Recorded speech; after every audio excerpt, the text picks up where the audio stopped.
ஆதியே துணை அனைத்து உறவுகளுக்கும் நமஸ்காரம். நான் வான்மதி குரல்ல ஒரு தெய்வத்தோட திருவாக்கியம் ஒன்று படித்தேன். இப்போ நான் அது கூட உங்க பங்கிக்கிறேன். மழை அதிகமாக பெய்கிறது, மிகவும் சிரமமாக இருக்கிறது.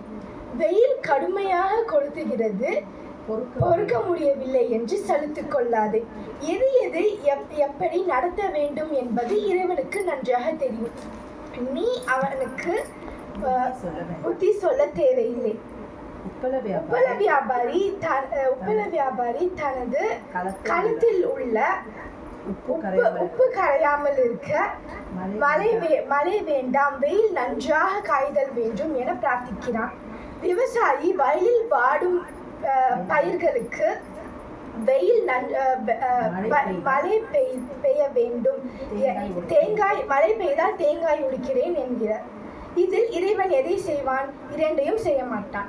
ஊழிய விதிப்படி எதை செய்ய வேண்டுமோ அதையே செய்வான். அவனுக்கு இதை செய் அதை செய் என்று யாரும் புத்தி புகட்ட வேண்டாம். உனது தேங்காய் உடைப்பிற்கும் வடை மாலைக்கும் அவன் மசிவதில்லை. தான் படித்த மனித சமுதாயத்தை நன்கு வாழ செய்ய வேண்டியதை செய்ய வேண்டிய காலத்தில் செய்து கொண்டிருக்கும் மகா காருண்யம் என்று நமது குலதெய்வம் பிரம்ம பிரகாச மேவலிசாலை ஆண்டவர்கள் திருவாய் மலர்ந்தார். இந்த தெய்வத்தோட திருவாக்கியத்தை நான் படிக்கும் போது எனக்கு ஒரு குட்டி காத ஞாபகம் வருது. நான் அவங்க கூட இப்போ பண்ணிக்கிறேன். ஒரு ஊரில் கருப்பையன் வெள்ளையம்மான்னு சொல்லி ஒரு தம்பதியர் வாழ்ந்து வந்துட்டு இருந்தாங்க. அப்போ என்னாச்சுன்னா அந்த கருப்பையன் அவர் வேலையை முடிச்சுட்டு வந்தார். அவர் வீட்டில் ஒரு பேப்பரை எடுத்து எழுதினாராம். அது வருஷத்தோட இறுதி நாள். இந்த வருஷத்தில் என்னென்னலாம் நடந்ததுன்னு சொல்லி நம்ம ஒரு பேப்பரில் எழுதலாம் அப்படின்னு சொல்லி அவர் யோசிச்சாராம். அந்த ராத்திரி அவர் எழுதிட்டு இருந்தாராம்.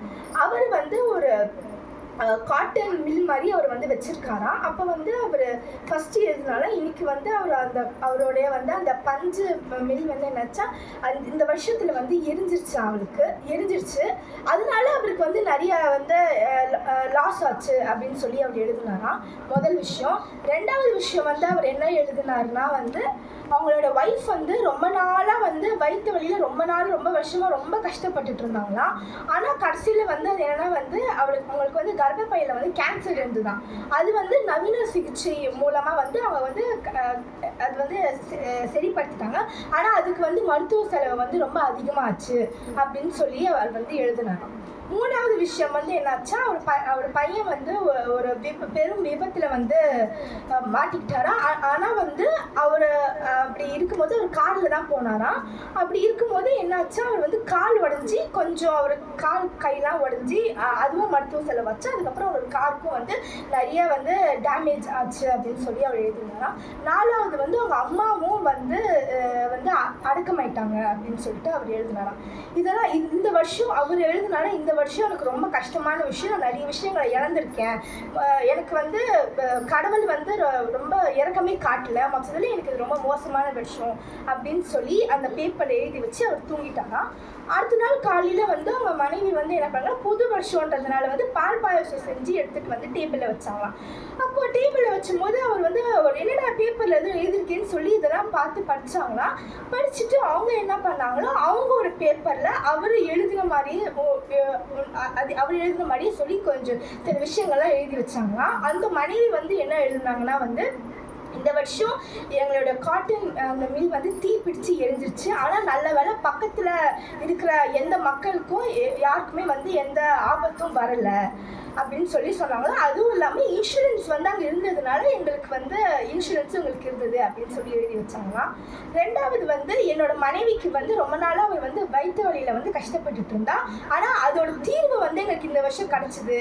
அதனால நாங்கள் நவீன சிகிச்சை மூலமாக லேசர் ட்ரீட்மெண்ட் வழியாக நாங்கள் என் மனைவிக்கு நாங்கள் குணப்படுத்திட்டோம் அப்படின்னு சொல்லி அந்த மனைவி ரெண்டாவது எழுதுனாங்களாம். மூணாவது எங்களோட பையன் ஒரு பெரும் விபத்தை சந்திச்சான். ஆனால் அவனுக்கு உயிர் சேதாரம் எதுவும் இல்லாமல் தப்பிச்சிட்டான். அதுவும் இல்லாமல் காருக்கும் எங்களுக்கு இன்சூரன்ஸ் இருந்தது அப்படின்னு சொல்லி எங்கள் மனைவி எழுதினாங்க. நாலாவது எங்கள் அம்மா இந்த வருஷம் அடக்கமானாங்க. ஆனால் அவங்க யாருக்கும் எந்த கஷ்டமும் தராமல் வயதின் காரணமாக அவங்க நல்லபடியாக அடக்கமானாங்க அப்படின்னு சொல்லி எழுதினாங்க. எழுதிட்டு இந்த வருஷம் கடவுள் எங்களுக்கு ரொம்ப ஒரு கருணையை காமிச்சிருக்காரு எங்கள் குடும்பத்துக்கு. ஏன்னா எவ்வளோ விஷயங்கள் நடந்தது. ஆனால் அதுலேருந்து எங்களுக்கு வந்து தலைக்கு வந்தது தலைப்பாகையோட போயிடுச்சு, மழை போல வந்தது பனி போல நீங்கிடுச்சு அப்படின்னு சொல்லி அங்கே மனைவி வந்து எழுதி வச்சுட்டு பால் பாயசம் வச்சுட்டு போயிட்டாங்களாம். அவர் அதுக்கப்புறமா வந்து என்ன பண்ணாரா, அவர் வந்து காலையில் எழுந்துச்சு பார்த்து என்னடா இன்னொரு பேப்பர் ஒன்று இருக்குன்னு சொல்லி அதை எடுத்து படித்து பார்த்தாரா. அவருக்கு படித்து பார்க்கும்போது மனசே ரொம்ப கஷ்டமாயிடுச்சா. ஓ இவ்வளோ நடந்துருக்கு, நம்ம அதெல்லாமே வந்து ஒரு கெட்ட விஷயத்துல தான் நம்ம பார்த்துருக்கோம், அதில் இருக்க நல்லது வந்து நம்ம பார்க்கவே இல்லை அப்படின்னு சொல்லி ரொம்ப கஷ்டப்பட்டு அவரோட தவறை உணர்ந்து கடவுள்கிட்ட மன்னிப்பு கேட்டாங்க.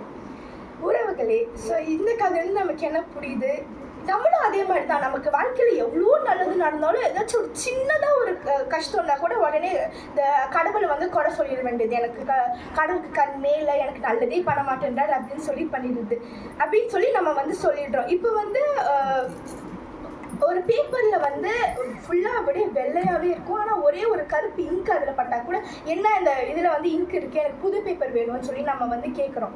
அது மட்டும் இல்லாமல் ஒரு கிளாஸ்லேயே ஸ்கூல்லேயே கூட பார்த்திங்கன்னா ஒரு பையன் வந்து 99 மார்க் எடுத்து அழுதுட்டுருப்பான், எனக்கு ஒரு மார்க் இல்லைன்னு சொல்லி. ஆனால் இன்னொரு பையன் வந்து 40 மார்க் எடுத்துகிட்டு ரொம்பவே சந்தோஷமாக இருப்பான். அந்த ஒரு மார்க்காக அவன் அழுதுட்டுருப்பான், ஆனால் அவ்வளோ மார்க் எடுத்துட்டுமேன்னு சொல்லி அவன் சந்தோஷப்பட மாட்டான், அந்த ஒரு மார்க்காக தான் அவன் வந்து அழுவான். அப்புறம் ஒரு டம்ளரில் வந்து பார்த்தீங்கன்னா 1/2 கிளாஸ் தண்ணி இருந்து 1/2 கிளாஸ் தண்ணி இருக்கே நமக்கு அது போதுமேன்னு பார்க்க மாட்டோம், இன்னும் 1/2 கிளாஸ் தான் தண்ணி இருக்குது மீதி கிளாஸ் தண்ணி இல்லையேன்னு சொல்லி பார்ப்போம். ஸோ நம்ம பர்ஸ்பெக்டிவ் தான் மேட்டர்ஸ், அதுதான் வந்து நம்ம பார்க்கணும். ஸோ நம்ம என்ன பண்ணணும், இறைவனை வந்து குறை கூடவே கூடாது. தெய்வத்துக்கு தெரியும் எந்தெந்த நேரத்தில் எது பண்ணணும் அப்படின்னு சொல்லி தெய்வத்துக்கு தெரியும். நம்ம அவருக்கு சொல்ல வேணாம் எனக்கு இதுதான் வேணும் அதுதான் வேணும்னு. ஸோ அதுதான் நான் சொன்ன வாக்கியமும் வான்மதிப்புகளும் நான் உங்ககிட்ட சொன்னது. இதெல்லாம் நீங்க பண்ணுவீங்க எனக்கு ரொம்ப நம்பிக்கை இருக்கு. நீங்க தெய்வ சொல்படி நடந்து தெய்வத்தோட மூலம் வந்துருது நாக்கோர ஒட்டி வச்சு தெய்வத்தோட வணக்கங்களை தவறாம பண்ணுவீங்க. இதெல்லாம் பண்ணா நீங்க சொர்க்க பதிவாழ்வு போவீங்க. இழைத்து நின்றவர்களுக்கு நிச்சயம் வாய்க்கும் அந்த வரமான சொர்க்க பதிவாழ்வு. எப்போ இது சொர்க்க பதிவாழ்வு கிடைக்கும்? தெய்வத்தோட எதை பெற்றா? இறக்கத்தை பெற்றா. தெய்வத்தோட இறக்கத்தை பெற்ற நமக்கு அந்த சொர்க்க பதிவாழ்வுக்கு நம்ம போனா கருணையை பெற்றோம். தொடர்ந்து மெய்யை பேசுவோம். நமஸ்காரம்.